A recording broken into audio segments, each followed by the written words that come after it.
20 باكو ولا اقول لك خليهم 15. البت كفايه عليها 5. والله انت ما في حد في كرمك ابدا يا خال، اللي حتى ما بيفكر يسأل علينا.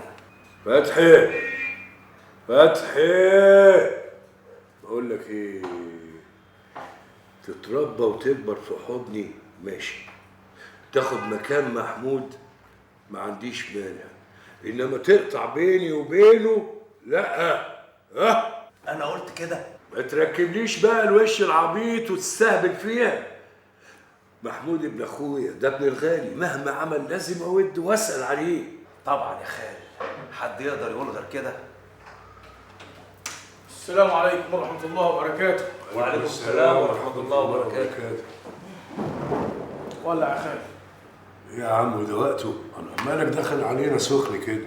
شايف كاتبين عليا ايه؟ ما يكتبوا اللي يكتبوه، ان شاء الله حتى يخبطوا دماغهم في الحيط. لا بس كلام كبير ممكن يدربك الدنيا على دماغي. يا ابني هما سايبين حد في حاله؟ دي دعاية مجانية يا شيخ حسن. احنا مش ماشيين كويس؟ الحمد لله. حد من اللي حاطين فلوسهم عندنا طلب فلوسه؟ لا محدش طلب حاجة. خلاص يا عم الشيخ، ما دام انا راضي وابوها راضي خليهم يهبهبوا براحتهم. ها؟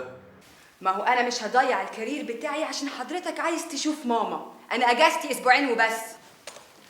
يعني انت هتقعدي هنا لوحدك؟ لان انت برضه هتسافر. عندك مانع؟ انت حر، سافر. وهاخد الولاد معايا. خدهم. امال انت هتعملي ايه بقى؟ هسافر عند اختي في كندا. انت اتغيرت كتير قوي يا هند. طبيعي اني لازم اتحسن، لازم اكون على مستوى الناس والبلد اللي انا عايشه فيها. نتغير على المستوى العلمي لكن مش على المستوى الانساني. للاسف ما بقتش حاسس باي فرق بينك وبين الستات اللي بشوفهم في الجامعه او في الشارع. وده دليل على نجاحي. ده دليل على ضعفك يا هانم. جايز واحد جاهل او عقله على قده يتوه في مجتمع غريب زي ده وينبهر بيه، لكن انت عذرك ايه؟ انا مش تايهه ولا منبهره بمجتمع غريب عني زي ما انت بتقول يا بهاء. المجتمع ده نموذجي بالنسبه لي، عايزه اثبت وجودي فيه، وبعدين ليه اضيع فرصه ممكن ما تتكررش؟ فرصه ايه؟ الجنسيه. انا متاكده ان امكانياتي هتخليهم يتمسكوا بيا، وفي الحاله دي طبعا اكيد هيدوني الجنسيه، وانت كمان اكيد معايا. السلام عليكم ورحمه الله. السلام عليكم ورحمه الله. حرما يا حاج. جمعا ان شاء الله. ما قلتليش عملتوا ايه عند ملك؟ زي الفل، بسم الله ما شاء الله عليها، زي الفل. وولادها؟ اسكت يا عبد المجيد اسكت، الواد تقولش حته منك. ربنا يخليهم لها. ايه مش عايز تعرف سألت عليك ولا لا؟ والله ملك دي غلبانه وصعبت عليا، دي سألتني يجي 10 مرات عن أحوالك وصحتك. ربنا يسعدها ويبارك لها في ولادها. ولما انت ملهوف عليها كده ونفسك تعرف أخبارها، ما تعمل لها زيارة بنفسك. لا يا نال، خلينا بعيد أحسن. تحب أخليها تجيلك هي هنا؟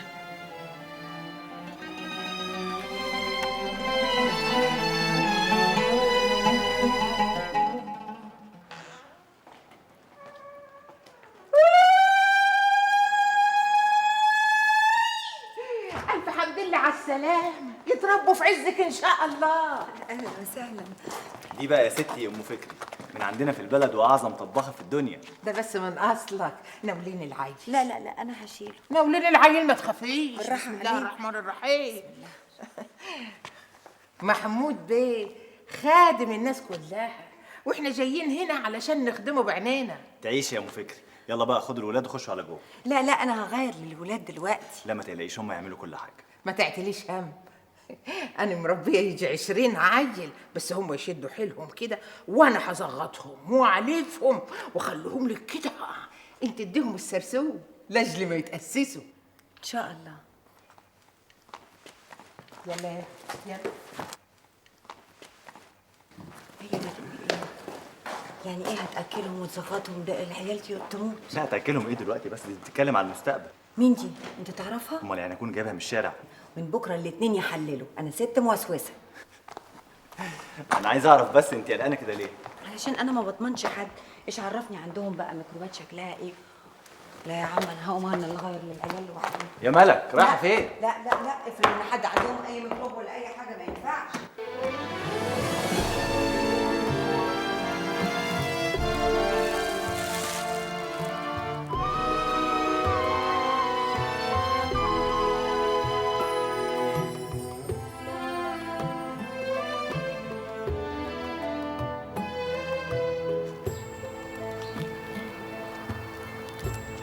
لسه بتجيلها لحد دلوقتي؟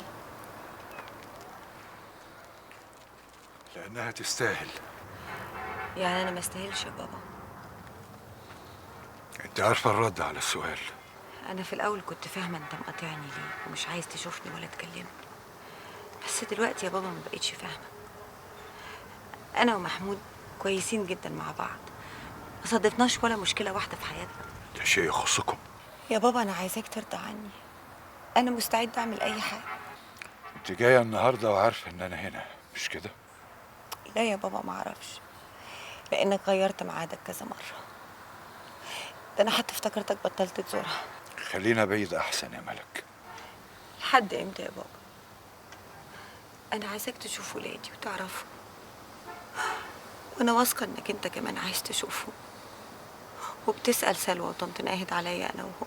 مش معنى إن أنا مقاطعك إني بكرهك أو ما يهمنيش أمرك. انا ما عنديش اغلى منك في الدنيا، انا عايشه بس عشانك وعشان رضاك عليا.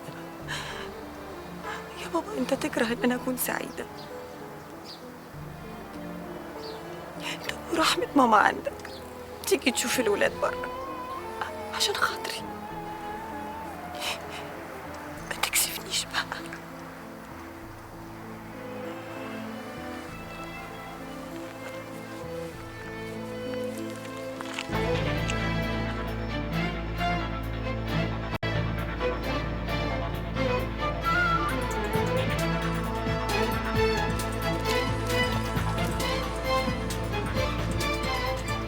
تعالوا يا اولاد سلموا على جد. تعال بابا. مكسوفين منك، مكسوفين يا بابا منك. أنا هعرف أخليكم تيجوا لحد عندي إزاي. هات علبة الشوكولاتة اللي عندك يا ابني. حاضر. شفت النصيب؟ كنت جايب علبة الشوكولاتة دي لبنات سلوى، معلش تجيب لهم غيرها وأنا مروح. اتفضل يا باشا. عارفين إيه دي؟ اخد منه ومامي. يلا بسرعه. لا مش هديلك لحد ما اخد منك حضن كبير وبوسه كبيره. يلا يلا يلا حضن الجد وبوسه الجد.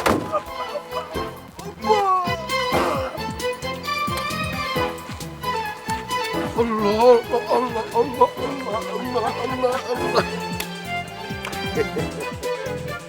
انا ما اعرفش حاجه، انتوا اللي ماسكين الشركات دي وبتدوها وماسكين حساباتها، وانتوا اللي بتسحبوا الفلوس منها تطلعوها بره. كل شركات توظيف الاموال بتواجه مشاكل، مش انت لوحدك. لا احنا، ما تقولش انا، احنا مش انا لوحدي. حد قال يا قاضي ان انت لوحدك؟ ما انا اللي بمضي يا خال، انا اللي ببصم. ما تخافش، ما يبقاش قلبك خفيف، هتعدي زي غيرها. ازاي بس يا خال؟ الدنيا مقلوبه والناس بدأوا يكلموني. في ناس لازم فلوسهم ترجع لهم، والباقي يستنوا شويه، هما مش خدوا ارباح، وقت الحساب يبقى كل اللي خدوه من اصل المبلغ. ولسه المحامين هيقعدوا ويتفقوا ويجدولوا، واللي عايز حقه ياخد بيه بضاعه، اهي المخازن مليان. الكلام ده ياخد سنين، وهي الحكومه هتصبر عليا؟ مش لما يبقوا يلاقوك الاول. يعني ايه الكلام ده يا خال؟ يعني تجهز نفسك للسفر في اي لحظه. ههرب. انا وعدتك انك مش هتخش السجن. ما انا مش هقدر ارجع لما اسوي اموري. وفي ايه يعني؟ في ايه لما تسافر تعيش في وسط الخواجات لغايه ما نخلص احنا هنا؟ هقعد قد ايه؟ سنه 2 3، ايه المشكله يعني؟ هتغرب. جرى يا حسن، انت كنت تحلم باللي انت فيه؟ ما كنتش احلم، لكن ما لكنش. ده انت كنت جاي مأمن مش لاقي تاكل. جبتك شغلتك ونطقتك من كداب سقف ماشي ورايا في كل حته لغايه ما بقيت تلعب في الملايين. مستكتر يا 2 3 بعيد عن حضن امك. لا وايه يا خال؟ هيعيش عيشه الملوك ويلبس الحرير وينام على ريش النعام ويشوف الدنيا بقى على اصولها. وانت عارفني كويس يا غبي، انا لا يمكن اضحي باي حد فيكم مهما كان المكسب. انت هتسافر بره تعيش باشا لحد ما ترجع، وطول ما انا عايش محدش هيقدر يمس الشعر منك. ها؟ هو انا اصلي ما رضيتش اكلم حضرتك النهارده في الشركه عشان يعني الموضوع حساس شويه. مهما كان يا بابا